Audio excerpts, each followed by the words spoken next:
بسم اللہ الرحمن الرحیم ان الحمد للہ نحمده ونستعینه ونستغفره ونؤمن به ونتوکل علیہ ونعوذ باللہ من شرور انفسنا ومن سیئات اعمالنا ونعوذ باللہ من شرور انفسنا ومن سیئات اعمالنا ونعوذ باللہ من شرور انفسنا ومن سیئات اعمالنا من يهده الله فلا مضل له ومن يضلله فلا هادي له ونشهد ان لا اله الا الله وحده لا شريك له ونشهد ان سيدنا وسندنا وحبيبنا ومولانا محمدا عبده ورسوله اما بعد قال الله تبارك وتعالى في القرآن المجيد والفرقان الحميد اعوذ بالله من الشيطان الرجيم بسم الله الرحمن الرحيم وأن ليس للإنسان إلا ما سعى وأن سعيه سوف يرى قال الله تبارك وتعالى ومثل كلمة طيبة كشجرة طيبة أصلها ثابت وفرعها في السماء تؤتي أكلها كل حين بإذن ربها ويضرب الله الأمثال صدق الله العظيم۔ محترم دینی بھائی اور بزرگوں، بہت مختصر سے وقت میں چند باتیں پیش کرنی ہیں۔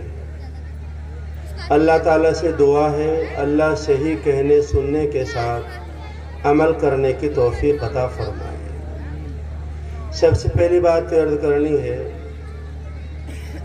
کہ رمضان شریف آنے میں ابھی 8-9 دن باقی ہیں۔ آپ سب لوگوں سے درخواست ہے کہ آپ رمضان شریف کی تیاری کریں اور دعا کریں کہ اے اللہ ہمیں رمضان شریف عطا کر دے۔ دیکھو بات سنو، ہم لوگ سمجھتے ہیں کہ اور صحیح ہے کہ داڑھی رکھنا سنت ہے، دسترخوان بچھا کر کھانا کھانا سنت ہے، ہاتھ دھل کر کھانا کھانا، بیٹھ کر کھانا کھانا سنت ہے، وضو کرنا مسواک کرنا اس میں سنت ہے۔ جیسے سنت ہے ایسے یہ بھی سنت ہے پیارے نبی صلی اللہ علیہ وسلم کی کہ ہم رمضان شریف سے پہلے دعا مانگیں اے اللہ ہمیں رمضان شریف عطا کر دے اور صحت اور قوت کے ساتھ عطا کر دے۔ چونکہ نبی کریم صلی اللہ علیہ وسلم رمضان شریف سے پہلے دعا مانگا کرتے تھے اے اللہ رجب اور شعبان میں برکت کر اور ہمیں رمضان شریف تک پہنچا۔ اچھا میں پوچھنا چاہتا ہوں آپ سے، یہ پیور مسلمانوں کے علاقے ہیں جو لوگ میرے مخاطب ہیں اس وقت میں، ہم میں سے کسی نے اب تک یہ دعا مانگی ہے کہ اللہ میں رمضان شریف عطا کر دے؟ نہیں مانگی۔ افسوس کی بات ہے، غفلت ہے ہم لوگوں کی۔ ہم نے صرف کچھ لوگوں نے ٹوپیاں پہن لی، اللہ اللہ خیر سے، ٹوپیاں بھی نہیں رہی لوگوں کے پاس۔ اب تو داڑھیاں بھی وہ آ گئی، ماڈرن آ گئی، بال بھی جو ہے ماڈرن آ گئے۔ آپ سے درخواست کرتا ہوں آپ آج سے اس بات کی دعا کریں جیسے اللہ کے رسول دعا کیا کرتے ہیں، اور اپنے گھر میں آج سے رمضان شریف کے تعلق سے کوئی کتاب پڑھنا شروع کریں کہ رمضان شریف کیا ہے۔ کچھ بھی نہیں پڑھ سکتے آپ، فضائل اعمال ہے، اس میں ایک حصہ فضائل رمضان کا ہے۔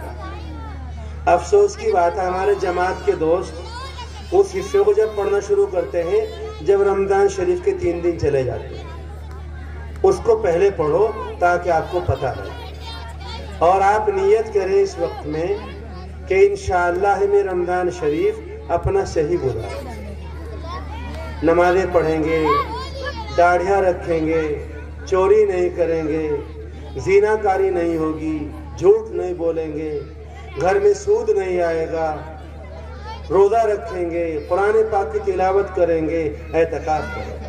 سن لو میری بات، کر لو، نیت کر لو اور رمضان صحیح گزرا. جس کا رمضان شریف صحیح گزر گیا اس کا پورا سال صحیح گزر گیا. اور جس کا رمضان بگڑ گیا، جس نے رمضان میں بھی شراب پی، رمضان میں بھی چوری کی، رمضان میں بھی داڑھی کٹائی، رمضان میں بھی سودی مال کھایا، رمضان میں بھی غیبتیں کی، اسے کوئی نہیں سنوار سکتا. رمضان شریف کا درجہ بہت بلند و بالا ہے. بس میں بات لمبی کرنا نہیں چاہتا، آپ اس کی طرف توجہ دیں.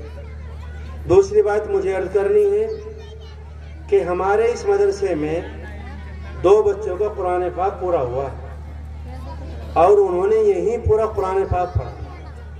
چھوٹے چھوٹے بچے میں نے دیکھے ہیں، ان کے سینے میں اللہ نے قرآن پاک کی دولت دے دی. آپ آئے ہیں، ہمارے دوستوں نے اتنا اچھا اہتمام کیا ہے، دیکھ کر خوش ہوتی ہے طبیعت، دل لگتا ہے آپ کے لیے. یہ اتنے اچھے صوفے بچھائے، آپ کے پاؤں میں یہ اتنے اچھے میٹ بچھائے، اتنے اچھا روشنی کا انتظام کیا. اس کے لیے بڑی محنت کرنی پڑتی. ایک شاعر نے کبھی کہا تھا، ہم سے پوچھو کہ غزل مانگتی ہے کتنا لہو، ہم سے پوچھو کہ غزل مانگتی ہے کتنا لہو، سب سمجھتے ہیں دھندا بڑے آرام کا. سارا کلیجہ کٹ کٹ کر جب آنکھوں میں بہ جائے ہے، تب کوئی فرہاد بنے ہے، تب کوئی مجنوں کہلائے. یہ محنت آپ کے لیے کی. بس میں 2 منٹ کی بات کرنا چاہتا ہوں اس عنوان پر. آپ اس مجمع میں آئے ہیں، آپ یہاں آ کر یہ تمنا کریں، یہ دعا کریں کہ اللہ ہمارے بچوں کو بھی قرآن پاک کی دولت عطا کرے. میرے بیٹوں کو، پوتوں کو، نواسوں کو قرآن پاک کی دولت دے. یہ تمنا کریں. یہ تمنا آپ کیوں کریں؟ سنو بات. حدیث شریف میں آتا ہے، جس آدمی کا بچہ قرآن پاک کا حافظ ہو گیا، اس نے اپنے حفظ کو باقی رکھا، اس کے حلال کو حلال، حرام کو حرام سمجھا. ایسے بچے کے والدین کو 2 ایسے جوڑے دیے جائیں گے. ایک جوڑے کی قیمت دنیا اور دنیا کی تمام چیزوں سے بڑھ کر. اگر وہ جوڑے لینا چاہتے ہو تو اس کی تمنا کرو. اور یہ بھی حدیث شریف میں آتا ہے، اللہ ایسا تاج عطا کریں گے کہ اس کے سامنے سورج کی روشنی پھیکی پڑے گی. لوگ یہ کوئی بناوٹی بات نہیں ہے، کبھی سے ہوائی فائرنگ ہو رہی ہو. حدیث شریف میں آتا ہے. سنو بات. لوگ پوچھیں کون ہے یہ، تو بتا جائے یہ حافظ قرآن پاک کی امی اور اس کے ابو. مرضی آپ کی ہے، جو آپ کو کرنا ہے وہ آپ کو کرنا ہے. مگر میں آپ کو بتا دوں، یہ تمنا آپ اس لیے بھی کریں. حافظ قرآن میدان محشر میں قرآن پاک کی ایک آیت پڑھے گا، ان کے امی ابو کا ایک درجہ بلند ہوگا. دوسری آیت پڑھیں گے، دوسرا درجہ بلند ہوگا. آیت پڑھتے جائیں گے اور درجے بلند ہوتے جائیں گے. اگر وہ درجات کی بلندی چاہتے ہو تو ہمارے سید ریاض صاحب، سید فاروق صاحب اور گاؤں کے لوگوں نے، یہاں کی انتظامیہ نے جو یہ بڑا انتظام کیا ہے، آپ یہاں پر اس بات کی تمنا کریں. اور خاندان کے لوگ بھی تمنا کریں. ابو داؤد شریف کی روایت کہ جس آدمی کے گھر میں ایک بچہ حافظ ہوگا، خاندان کے 10 لوگوں کو جن پر جہنم واجب ہو چکی ہوگی، ان کی سفارش کرے گا اللہ کی بارگاہ میں. اللہ ان کو جہنم سے نکالیں گے، جنت میں داخل کریں گے. اور حافظ کا کیا درجہ ہے؟ وہ بہت بلند و بالا. اس لیے آپ اس بات کی تمنا کریں، آپ اس بات کی اللہ سے دعا مانگیں. آپ اس بات. اور یہ کیوں کریں آپ؟ میں نے آپ کو بتایا. اس کے لیے آپ کو کیا کرنا پڑے گا؟ قرآن پاک روزانہ آدھ گھنٹہ لے کر بیٹھے.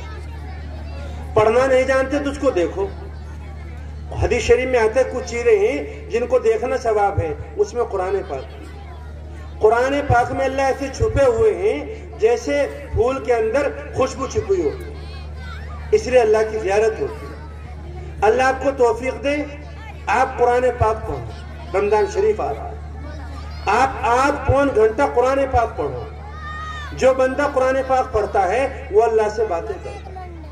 قرآن پاک اللہ کا تبرک ہے. آج ہمارے علماء یہاں تشریف رکھتے ہیں. ہمارے دوست حضرت مولانا مفتی مدبر صاحب، جن کا بھی تعارف ہے، دارالعلوم کے بہت معناز استاد ہیں، میرے استاد گرامی اور المعہد الاسلامی کے مؤسس و رئیس، اور اس ادارے کے اس جامعہ حسنین کے سرپرست حضرت مولانا محمد ناظم صاحب ندوی، اللہ ان کی عمر میں برکت پیدا فرمائے، وہ تشریف رکھتے ہیں. یہ لوگ تھوڑا سا پانی بچا کر نیچے رکھ دیں تو لوگ سوچتے ہیں ہمارے بزرگوں کا جھوٹا، اس کو ہم لے لیں۔ ان کے بچے ہوئے کھانے کو ہم کھانا اپنی سعادت سمجھتے ہیں، اسے کھاتے ہیں۔ یہ ہمارے علماء کا جھوٹا، ان کا تبرک ہے، اور جو قرآن پاک ہے یہ اللہ تعالیٰ کا تبرک ہے۔ اس لیے میں آپ سے درخواست کرتا ہوں، آپ 8 پون گھنٹہ قرآن پاک پڑھو، آپ کے بچے قرآن پاک کے حافظ بنیں۔ آپ کو کیا ملے گا؟ 1 لفظ پر 10 نیکی۔ وضو کے ساتھ پڑھو گے 25 نیکی، نماز میں بیٹھ کر پڑھو گے 50 سے 75 نیکی، کھڑے ہو کر پڑھیں گے تو آپ کو 100 نیکی ملے گی۔ پوچھے مول صاحب، مال، عزت، دولت، حکومت، سربراہی سب قرآن پاک دیتا ہے۔ صحابہ کرام نے اسی کے واسطے سے تمام چیزیں حاصل کی تھی۔ آج ہم نے قرآن پاک کو چھوڑا، ہم ذلیل ہو گئے۔ اقبال نے بہت سچی بات کہی تھی، وہ معزز کے زمانے میں مسلمان ہو کر ہم خار ہوئے تاریخ قرآن۔ اس لیے آپ قرآن پاک سے جڑیں۔ اگلا فائدہ سنو کیا ہوگا؟ انتقال کا وقت ہوگا، قرآن پاک آپ کے سرہانے ہوگا۔ جنازہ رکھا ہوا ہوگا، قرآن پاک آپ کے سینے کے سامنے ہوگا۔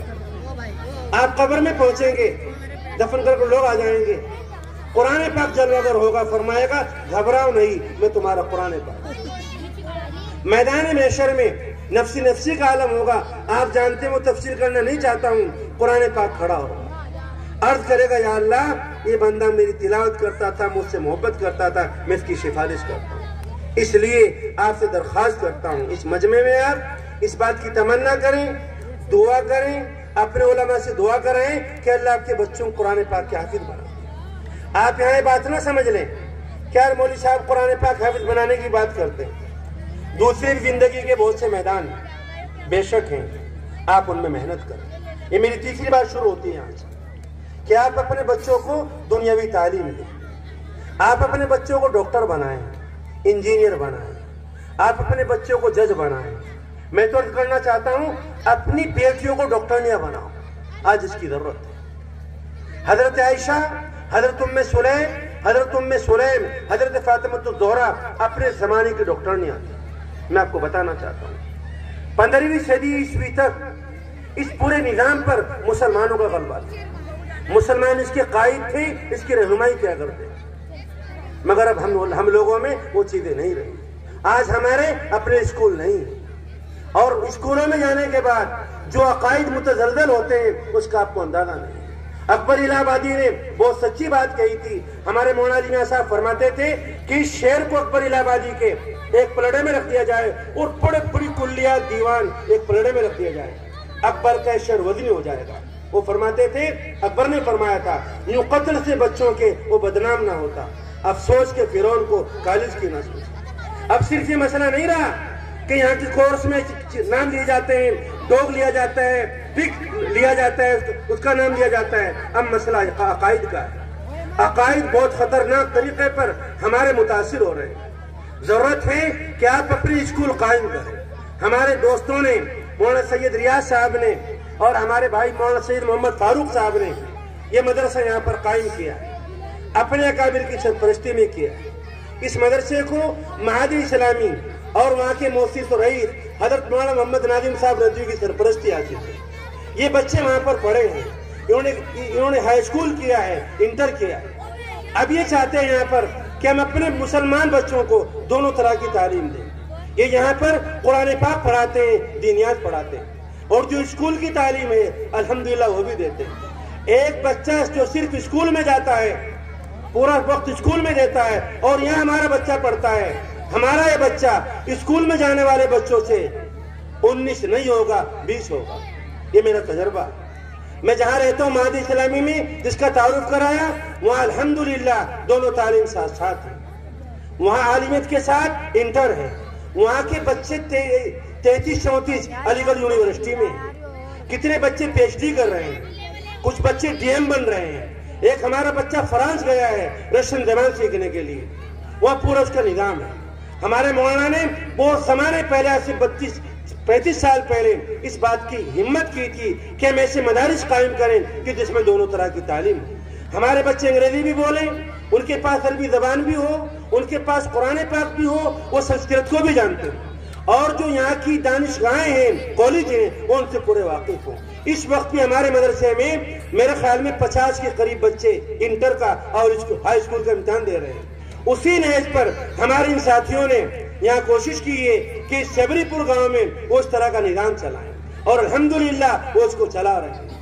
آپ اپنے بچوں کو یہاں پر بھیجیں، آپ کے بچوں کو دینی تعلیم بھی ملے گی اور آپ کے بچوں کو دنیاوی تعلیم بھی ملے گی۔ جیسے میں نے بتایا کہ دنیاوی تعلیم کی بھی اس وقت بہت ضرورت ہے، صرف اتنی زبان نہیں، انگریزی زبان کہ بھی ایڈریس پڑھ لیا، خط لکھ لیا کسی جگہ پر، یا موبائل میں کوئی چیز دیکھ لی، ایسی بچوں کی ہماری زبان انگریزی ہو کہ جو بڑے بڑے انگریزی داں ہیں ان کی جو کتابیں ہیں وہ ان کو پڑھ سکیں، اور اسلام پر جو حملے ہو رہے ہیں ہمارے بچے اس کا مقابلہ کر سکیں۔